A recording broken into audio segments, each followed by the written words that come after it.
Balaji recording studio नौखा बाजार सुपौल।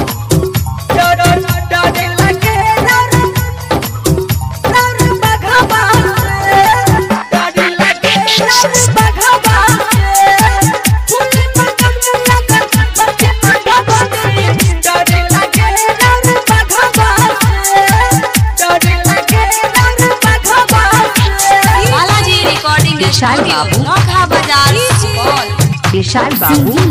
मुरलीधर यादव देवी महिया खोल के बहारी देवी महिया खोल के बहारी देवी महिया खोल के बहारी देखा आहा दुआरी कोन करब पूजा लगावा से फूल मंगवनी बत्ती मंगवनी डर लागे राउर बघवा से फूल मंगवनी बत्ती मंगवनी डर लागे राउर बघवा से फूल मंगवनी बत्ती मंगवनी डर लागे राउर बघवा से देवी महिया खोल के बहारी देखा लऊ आहा दुआरी कोन करब पूजा लगावा से फूल मंगवनी बत्ती मंगवनी डर लागे राउर बघवा से फूल मंगवनी बत्ती मंगवनी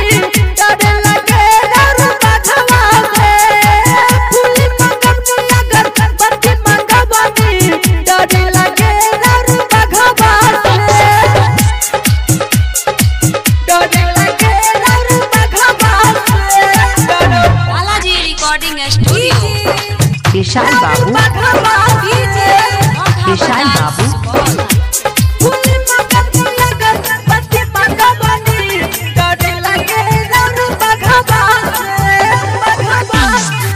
होली दस्तू के बरिया है मैया मोहरी मोयरिया है मैया मोहरी मोयरिया है पूजे आइल बापू जरिया है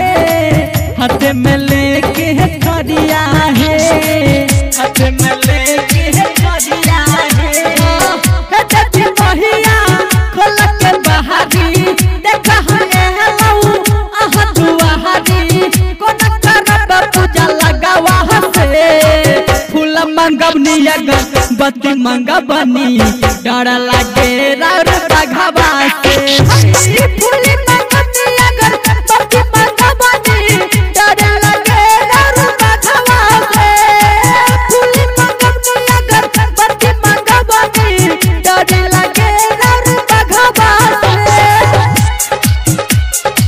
डर लागे राउर बघवा से विशाल बाबू विशाल बाबू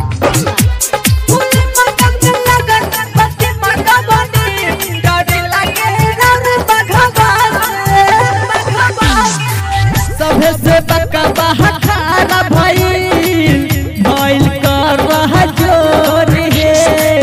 भइल कर रहा जोर है ए माई देखत रही